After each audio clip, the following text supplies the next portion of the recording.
Welcome to the Podium Pod, the Pick and Roll's national basketball podcast as we begin the road to Paris 2024. I'm Adam Webster, and I'm joined today by Pick and Roll feature writer Jacob Dool, my old friend from Tassie. Jacob, we saw a game against Serbia. The Boomers had a victory last night. There's plenty to get to, plenty to talk about from that game. Firstly, welcome to the show. And secondly, a really interesting performance against Serbia and a lot to talk about.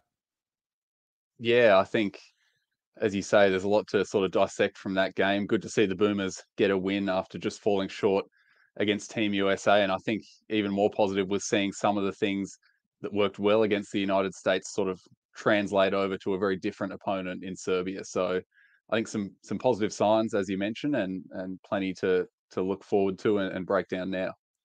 There's one man that we have to talk about off the top, Patty Mills. We've spoken about him a lot in the episodes of the show so far this FIBA season. We've expressed a fair bit of concern about his shot. And then he just busts out a 28.5 assist contest. He's 3 of 6 on twos, 4 of 7 on threes, and 10 of 11 from the free throw line. Jacob, instant reactions to Patty Mills and his performance against Serbia overnight. Well, first of all, I hope you've followed through with my request from last night's episode, where after mentioning in passing that maybe the Boomers might consider moving Patty Mills to the bench, I said if he comes out and has a big game, could we delete the tape? So I hope you've done that, first of all, and done me a favor and saved me. It's everywhere, mate. It's everywhere now. We can't possibly get rid of it. But, I mean, the Moz and the reverse Moz is real. If you could just go on a tear saying that we'll never win a medal again, then that'd be great from here. Yep, happy to. I'll be on Twitter from now until the end of the Paris Olympics, just shouting from the rooftops that the Boomers are done, and hopefully that'll get us over the line. I want to talk about the way that Patty got going. I mean, he hit those 2 shots early in the contest and seemed to find his footing from there. And that's the thing that's, I guess, been lacking in his games, in the warm-up games so far. He's a player that, builds on momentum and plays with a great deal of momentum. So when he's able to get his shot off early and see it hit the bottom of the net, good luck from there. And he's always been like that. He's been streaky at times, particularly later in his career. And that's obviously how he got that 40 points in the bronze medal match. We've seen him sort of drag Australia out of the mud time and time again. But usually it starts with a couple of early shots, and he got those early on. 4 of 7 from the three-point line is not efficiency that we've seen from Patty in a Boomers uniform in quite some time. So it has to be encouraging for Brian Goorjian and staff to see the guy that's dragged them to a bronze medal finally hitting some shots consistently. Yeah, and I think they would certainly be hoping that this is a real turning point. And I think it could be, because it's a bit of a cliche, but as they always say, shooters need rhythm. They need consistency. They need to see the ball go in the basket sometimes. And for Patty Mills, he's coming off not just one NBA season, but 2 NBA seasons where he really hasn't played much. He's played less than 1,000 minutes total over the last 2 NBA seasons. He hasn't had that consistency in actual game reps. So yes, he's been hunting his shot really aggressively in the first few warm-up games, and it hasn't looked good. It's been pretty ugly at times. But maybe that was a necessary evil to shake off some of the rust that he might have brought into training camp after a really disrupted NBA campaign. And now we're starting to see the fruits of that labor. I think he was still really aggressive in looking for a shot. It was maybe a little bit more under control than in that previous game against the US, which is a positive. But obviously there's going to be ups and downs still from here. It's not just an overnight fix, but I think it was really positive to just see the ball go down a few times and see him start to find that rhythm again, because Australia needs him making shots if they really want to compete in this tournament. It's really encouraging, and I mean, we have to call out the Serbian defense as well. It was a warm-up game for them. They were missing Bogdan Bogdanovic, who's been a key player, a key cog in their ability to go deep in these international tournaments. But we have to call out their defense. They were making some terrible fouls. You never foul a jump shooter, and they fouled Patty like 4 times when he was trying to hit a jump shot. Terrible mistakes. You have to put that down to a little bit of the fact that it was a warm-up game, a little bit of the fact that there was nothing necessarily on the line aside from reps and, trying to build that team chemistry, which is probably a little bit more important for this Boomers side than this Serbian side, who went deep in the World Cup last year and have pretty much just added Nikola Jokic on top of that team. And, when you're adding the best player in the world, he kind of fits in seamlessly anyway. So it was some really bad defense from Serbia on Paddy to continue to get him going, continue to keep him confident. And some of that might be the reputation that Paddy Mills has in the international game. He's kind of become, not just in Australia, but globally, this mythical figure, FIBA Paddy, Boomers Paddy. So even when he is down on form, he has this sort of gravitational pull about Yeah. him because teams are so worried about him. And that might play into, that really overzealous defense on the ball and committing fouls and shooting fouls. But you're right, it really helped him, I think, to find that rhythm and make some shots from the free throw line. And I think we all just have to keep our fingers crossed that maybe a few more teams are going to defend him that way, because it'll certainly make life a bit easier if he can, get to the free throw line shooting from behind the arc. We'll get to some of the other players in a moment. But first off, the Podium Pod, proudly brought to you by Team Feet. Team Feet offers premium athletic socks for modern teams, however they compete, with sweat wicking cotton, arch support, ventilation panels, and compression stitching. Team Feet socks are built to outperform. Whether your team is tiny or 1,000 strong, Team Feet unites and excites your players and supporters with their combination of quality and performance. Join basketball teams around Australia and the world by choosing Team Feet. For designs and worldwide delivery, head to teamfeet.com. We really appreciate Team Feet's support of the Podium Pod all season long as we move through the Boomers warm-up games, the Opals warm-up games, and then, of course, Paris 2024 is going to be massive, and the potential medals that we could win across basketball competitions is very significant. Jacob, I want to turn to some other players who had strong outings in this contest against Serbia. We had Dante Exum in double figures, 15 points, 7 boards, 4 assists. Josh Giddey had 13 points, 6 rebounds, 6 turnovers, but that's seemingly sort of par for the course for Josh in FIBA play at this point, because he's asked to do so much and facilitate so much that, we don't necessarily see those turnover numbers decreasing if he's going to have the ball in his hands this much, although there are a couple of silly passes in there that he might be able to take out of his game by the time Paris rolls along. Yeah, and Josh Giddey's another one who has a little bit of rust to shake off, isn't he? Yes, he played more than Paddy Mills or a lot more than that in the NBA season, but he saw his role really decrease with the Oklahoma City Thunder. He didn't have the ball in his hands, wasn't making those plays off the dribble. So it's obviously going to take some time for him to readjust as well to being that main guy offensively and creating for himself and others. I think for the most part, he's done a really good job in these games, getting to the spots he wants. But there are some of those passes, as you say, that can be tidied up, some shots around the basket that he can do a better job of converting. He struggled a little bit from close range at times, but on the whole, I think the way that he was able to get to where he wanted to go to and then make decisions from there, I think was really promising. And I think it's something that the Boomers can build on here. It was a really chippy game at different points, Jacob, and we want to talk about Jock Landale. We spoke about him last night, his really strong play against Team USA. We have to talk about him again this evening because 5 points, 4 rebounds, 3 fouls.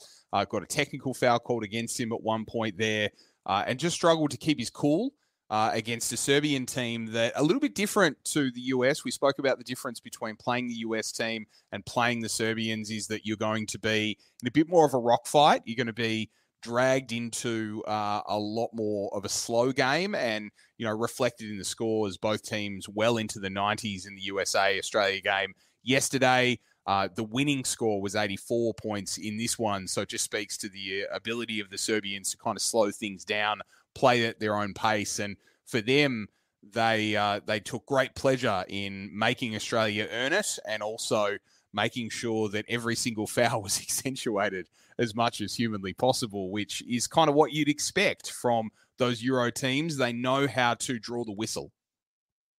They do. But I think on the other side, the Boomers did do a pretty good job of trying to get the game on their terms, and that resulted in, as you say, there was some chippiness in the game. Some of the hard fouls from Serbia on Boomers players. It felt like Australia was getting out and running and sort of getting ahead of the defense, and Serbia were forced to just throw an arm across or drop the shoulder just to slow the play down and bring it back to that sort of more methodical style that they want to play. So on the most part, I think the Boomers kind of got what they wanted. It wasn't quite the helter-skelter end-to-end that it was against Team USA that resulted in that really high-scoring game.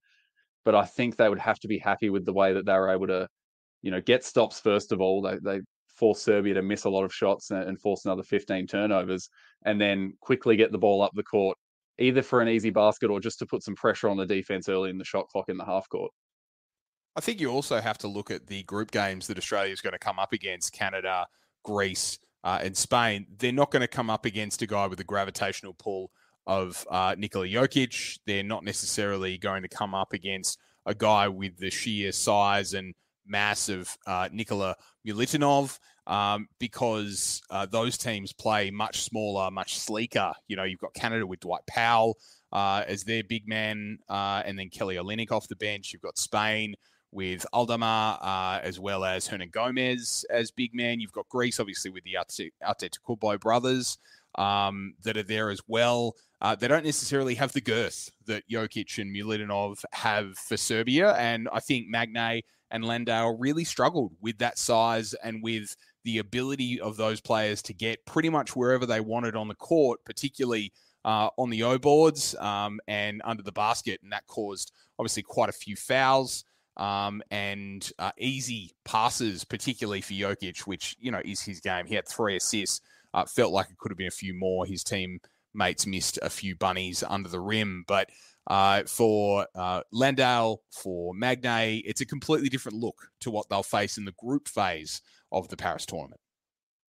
It is. And I think both of these warm-up games in Abu Dhabi are kind of unique matchups in their own way, aren't they? The US have quality across the board, but under the basket, especially with someone like Anthony Davis, and come up against Jokic, who is world class, best in the world, but in a completely different way, such a unique player in his own right.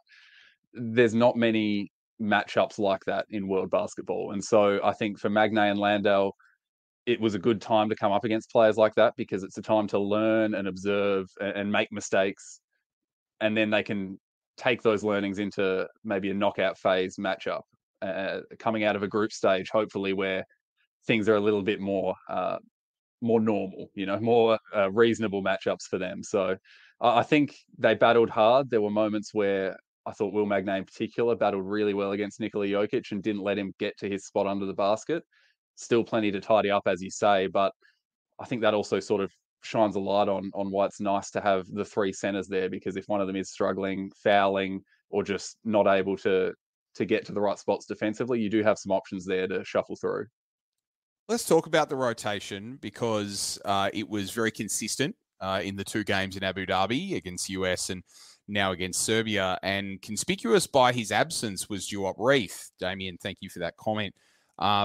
I don't know what's going on with Duop Reith. The only thing that I can think of is that, we spoke about it pre-show, Jacob. It appears like Brian Goorjian has a certain way that he wants to play. He wants to have that, physical presence down low in Jock Landale or Will Magnay. He wants to have that stretch player at power forward and potentially 3 guards, or Josh Green and 2 guards as the rest of the rotation. He wants either Jack McVeigh or Nick Kay at power forward. And then he wants to go smaller across the rest of the lineup. That appears to be the ongoing makeup of this team on the floor, which then means that Duop Reith is the odd man out. Now, looking forward to those group games, you don't necessarily have a team with multiple big men that would justify playing Duop at the 4. And if you're set on Landale and Magnay as your center rotation, Duop's the odd man out, which is a little weird because of how strong his play was for Portland, how he was able to stretch the floor for the Blazers this season, and the fact that, we've spoken about this team sort of missing out on a bit of shooting and looking for its big men to take more 3-point shots. Well, Duop's that sort of guy, but he just doesn't tend to play the same way that Gorge wants to play. Yeah, and I think you're right that the shooting would be a massive bonus in this team, but it seems like Brian Goorjian's really prioritizing the defensive end, particularly at that 5 spot. And so that's where Reith comes unstuck a bit. He's not quite as mobile, doesn't quite have the instincts of a Landale or a Magnay.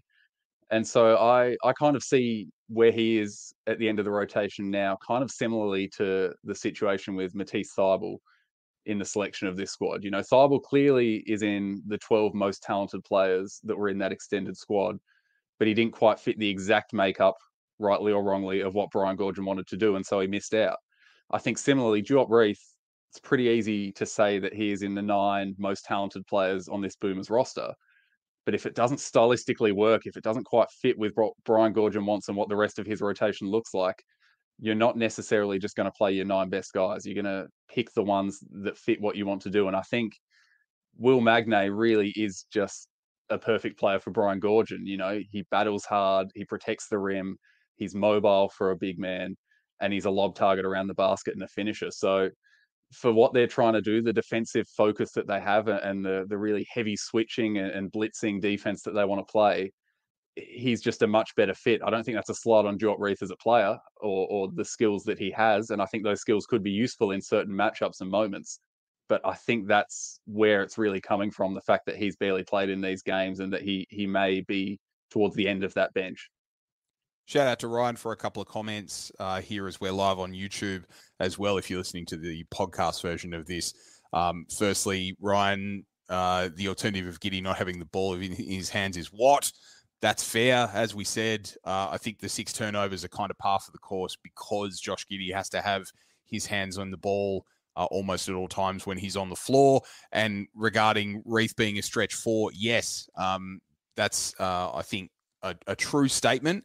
The problem is that he's used to playing those big man roles, and we're not playing against enough people or enough teams that have sort of 2 genuine big men out there. There's more teams that are playing a little bit smaller, and that's where Nick Kay and Jack McVeigh are being used, both to be a little bit more nimble on the perimeter, but also to stretch the floor and be a bit quicker potentially than Duop Reith up and down the floor as well. So it's an ongoing thing that we're going to have to counter in this Boomers conversation. As you said, it started with Matisse Thybulle's non-selection for this squad, and it's going to continue with Duop Reith not getting any minutes after being such a revelation for the Blazers and earning himself a full NBA contract this offseason. It's going to be a lot of fans out there looking at that and looking his production saying, why is a guy like Nick Kay that played in Japan the last few years, albeit a bronze medalist, why is a guy like Jack McVeigh that's been in the NBL the last few seasons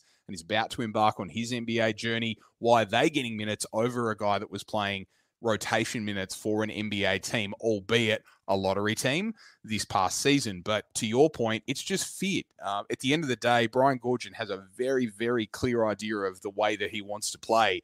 And he's not afraid to bench guys. He's not afraid to not pick a guy like Xavier Cooks, who he's going to be coaching for the next 3 seasons on the Sydney Kings. So if that tells you anything about Brian Goorjian's mindset, no one is safe. If they do not fit how he believes he's going to win, and he had a quote a couple of days ago about, I'm just trying to find a way to convince these guys, to show these guys how we're going to win.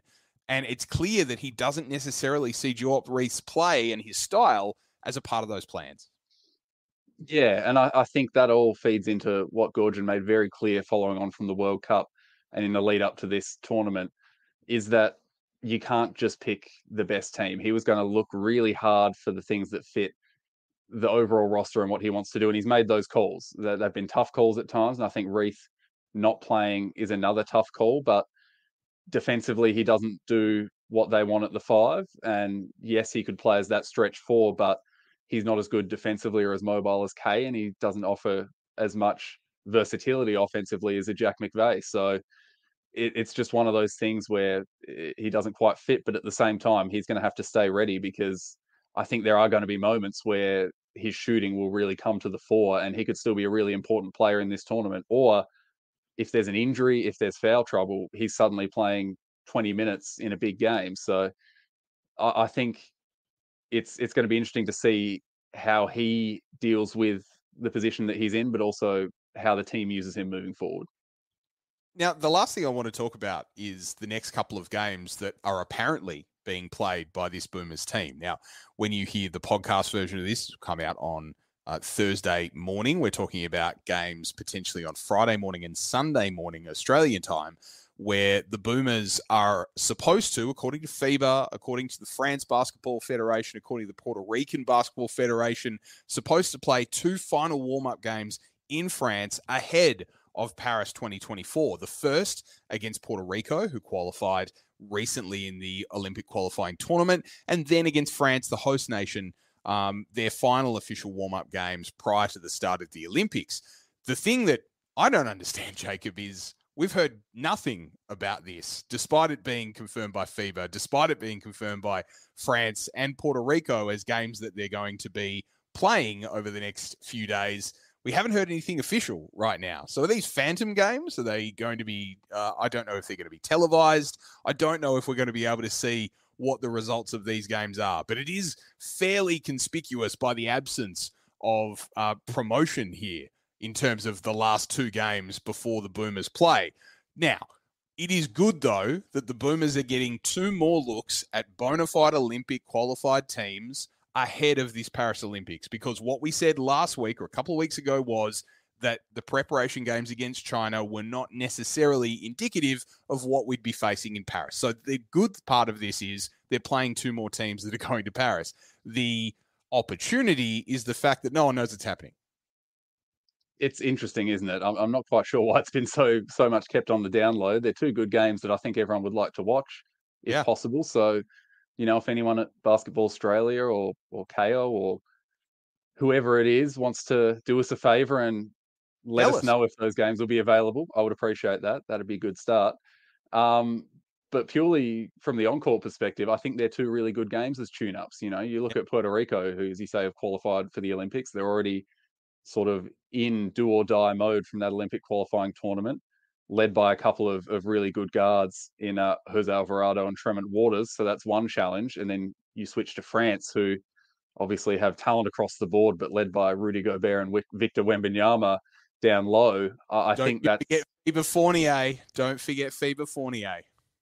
True. So there's just a lot to worry about there too. It's 2 really unique matchups again that I think will be a good test. And that's what you want in these warm-up games, is to test yourself against different opposition.